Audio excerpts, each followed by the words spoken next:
Olá, bem-vindos mais uma vez ao canal da Rio Claro Investimentos e hoje nós vamos ao nosso recorrente quadro de perguntas e respostas.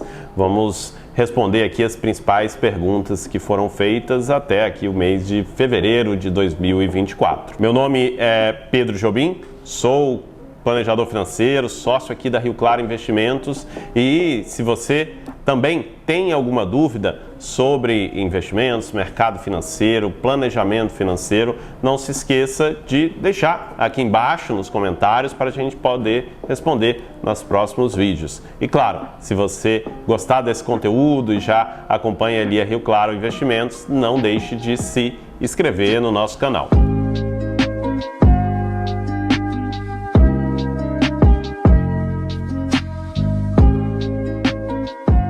Bom, a primeira pergunta que a gente recebeu aqui foi qual o máximo que eu devo ter em investimentos alternativos na minha carteira.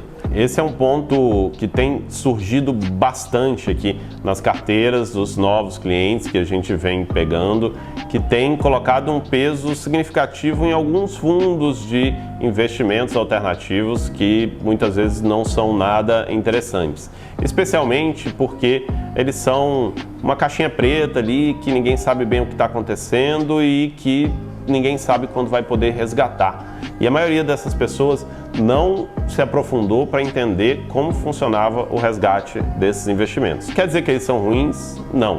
Mas investimentos alternativos, englobam uma variedade gigantesca de ativos de investimentos. A maioria desses fundos são fundos de private equity que vão investir no mercado tradicional e buscar um retorno muito melhor do que o mercado financeiro tradicional. Mas também, claro, retornos maiores tendem a ser muito mais arriscados e muito mais incertos.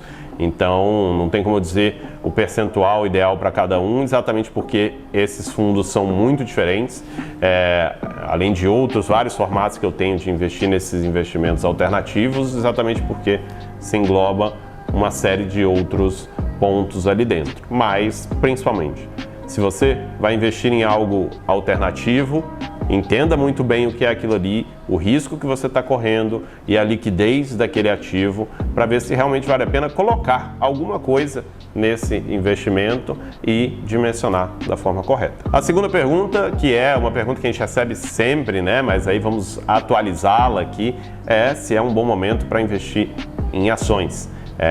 A gente está aí começando o ano de 2024, um ano que promete uma queda de juros e, historicamente, é um momento em que as ações sobem. Inclusive, já subiram bastante, tanto no Brasil quanto no resto do mundo, exatamente por causa dessa expectativa. Lembre-se sempre que o mercado financeiro sobe no boato e cai no fato, ou seja, as expectativas, quando elas são precificadas dentro do mercado, é realmente quando ele se movimenta. Quando as coisas acontecem, muitas vezes o movimento já passou. Então, sim, pode ser um bom momento para investir em ações, mas um bom investidor não fica se perguntando se é um bom momento ou não. Ele tem uma política de investimentos clara que vai orientar ele se ele deve aumentar ou não o peso das ações na carteira dele de investimentos. Ações é uma classe de ativo que deve estar presente em todas as carteiras de investimentos, seja você conservador, seja você agressivo. O que vai mudar é o peso dessa classe de ativos dentro da sua carteira, dado o cenário, as expectativas que você tem e as teses de investimento que você usa. Próxima pergunta: como eu vou saber se o influenciador que eu sigo de finanças é correto?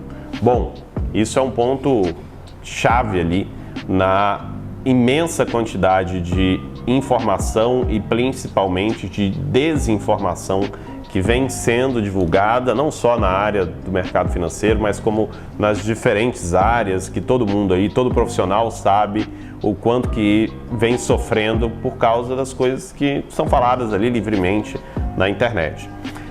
Primeira coisa que você deveria olhar num influenciador é o background dele, é de onde ele está tirando aquela informação, é como que ele se tornou essa autoridade. Assim como em outras áreas, eu não vou seguir dicas de medicina de uma pessoa que não é médica, que não tem nenhuma formação naquela área, nenhuma certificação. No mercado financeiro também é a mesma coisa. O principal norte que você tem para entender se uma pessoa tem autoridade e também se ela pode falar aquilo que ela está falando, porque muitas vezes você vê influencers que estão falando coisas que não são permitidas, né? Se ela tem alguma certificação.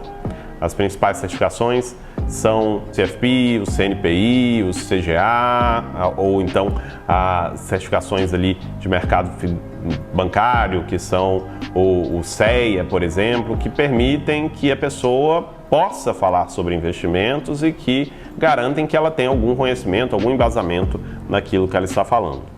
O segundo é entender o que está por trás daquele influenciador. O que ele quer te vender? Ele quer te vender um curso? Ele quer te vender um investimento em particular? Um serviço em particular? Então, entender, claro, que todo mundo vai ter os seus vieses e muitas vezes, especialmente quando o viés é orientado para um certo produto, é importante desconfiar e entender o que está pesando ali nas informações que ele está passando. E claro, se ele está te prometendo coisa demais, sempre, em qualquer investimento, desconfie. Retornos estratosféricos, coisas muito fáceis, muito simples, saia fora se alguém te promete essas coisas e se ele recomenda investimentos específicos nas redes sociais. Isso também é contra a lei, você não pode fazer, até porque, assim como um remédio é muito específico para cada paciente, investimentos também são muito específicos para cada investidor, para cada perfil, para cada objetivo. Então tome muito cuidado com isso. Outra pergunta muito interessante aqui: qual a melhor forma de se organizar para uma viagem para fora do Brasil? Realmente ali é um ponto bem importante, né? Porque especialmente ali depois da crise que a gente sofreu em 2014, 2015, a nossa moeda passou a ser bastante volátil. Então acho que o principal ponto aqui que deve ser a pergunta é como que eu me programo para ir acumulando a moeda necessária para minha viagem e sem correr o risco de viajar logo naquela hora que tem um choque ali, a minha viagem ficar muito mais cara do que eu imaginava. Bom, o segredo é sempre o preço médio, tanto para você não ter uma surpresa, quanto também para não acabar comprando tudo agora e depois ficar mais barato e não precisar. Então tente ir comprando aos poucos, reservando os hotéis, o que der para pagar em reais, pague em reais, ou aquilo que você precisar pagar em outra moeda, vá comprando aos poucos essa outra moeda ao longo do tempo. Mas claro, se você tem medo, acha que já tem todo o capital para poder fazer a viagem, já tem aquilo, quer ter certeza que aquilo vai dar certo, muitas vezes faz sentido construir já um capital, seja naquela moeda, se for no curto prazo, já comprar logo tudo, ou também investir o dinheiro em dólares, numa moeda mais estável, que é uma estratégia muito boa, você ter ali sempre uma parte do seu patrimônio dolarizado, investido em dólares, que é de onde você pode tirar ali uma parte na hora que for viajar. Como melhorar o meu score de crédito? Esse é um ponto essencial ali para quem quer ter uma linha de crédito, conseguir um bom cartão. É algo que é muito comum em outros países e agora está ficando bem mais eficiente no nosso país também. Basicamente, o que você tem que fazer é se comportar bem em relação ao seu crédito. O primeiro ponto é ter crédito, né? Então, estar presente ali nas instituições financeiras, ter um cartão de crédito, estar usando esse cartão de crédito ao longo do tempo, vai fazer com que você seja conhecido pelas instituições financeiras. E o segundo ponto é se comportar bem. Então, nunca deixar uma conta atrasar, nunca pagar juros, estar sempre em dia com as suas obrigações, é o principal ponto ali que vai agregar no seu score de crédito. Então, se você está fazendo tudo certinho, não entra no rotativo, não cai não deixa nenhuma conta atrasar, é o principal ponto que vai agregar ali para você manter um score de crédito alto e também está ali sempre utilizando as suas ferramentas. Então, se eu tenho a possibilidade de usar um cartão de crédito bom, está ali sempre concentrando os gastos nesse cartão, pagando ele em dia, vai ir alimentando esse score. Seguro é desperdício de dinheiro? Se eu já tenho uma reserva, eu preciso de seguro? Bom, imagino que aqui a gente está falando de um seguro de vida, um seguro de invalidez. Seguro, ele é uma ferramenta dentro do seu planejamento financeiro que pode ser essencial ou não, ao contrário até do que algumas pessoas que são vendedoras de seguro, que vão dizer que seguro é importante para todo mundo sempre, não é bem assim. É importante entender que o seguro, ele não é um desperdício de dinheiro, mas ele é um gasto. Ele serve exatamente para tapar um buraco ali em um evento que você não pode se dar ao luxo de deixar ocorrer, porque senão o seu planejamento iria por água abaixo.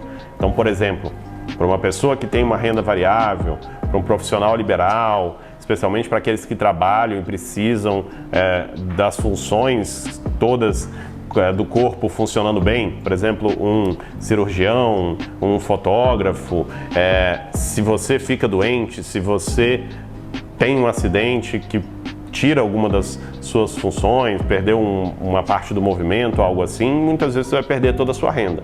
Se você já tem uma reserva muito grande, é milionário, já tem dinheiro suficiente para ter a sua independência financeira, ok, talvez você não precise ficar pagando um seguro.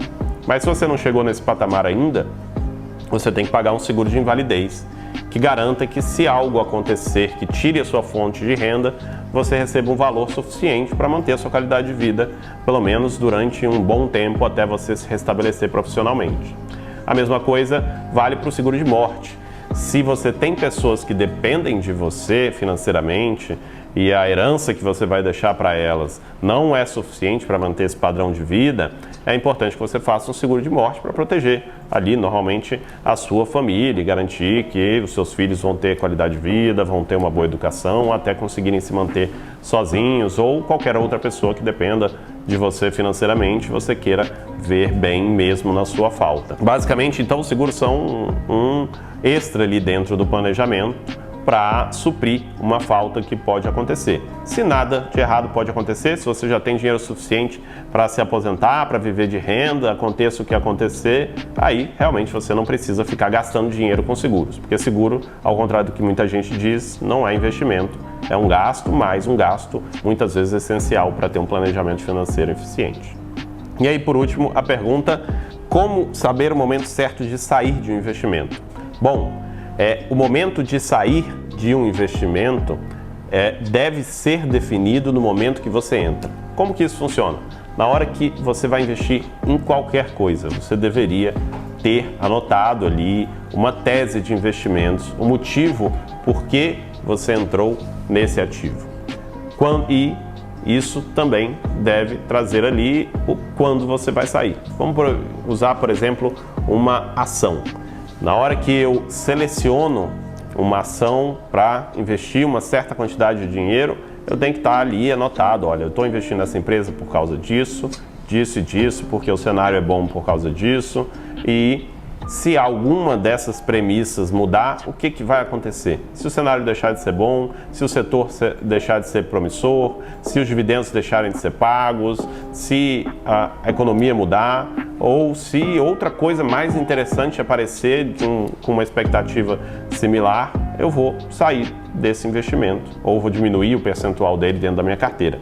Então, para você que não faz isso, você está sim investindo errado. Se você está entrando em um ativo, seja qual for, seja um título de renda fixa, seja um fundo, seja uma ação, e não sabe por quê, e não sabe, você também nunca vai saber quando que você deve deixar de investir ali.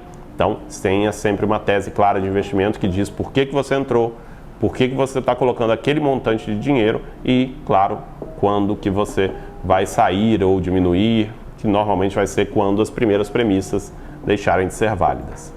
Se você gostou desse vídeo, se inscreva, deixe aqui embaixo as suas perguntas também para a gente responder nos próximos vídeos. Acompanhe as outras redes sociais da Rio Claro e, claro, se tiver interesse de conhecer um pouco mais sobre o nosso trabalho, não deixe de clicar aqui embaixo na descrição do vídeo. A gente vai deixar tudo que você precisa para agendar uma reunião com um dos nossos planejadores financeiros e começar a investir muito melhor a partir de agora.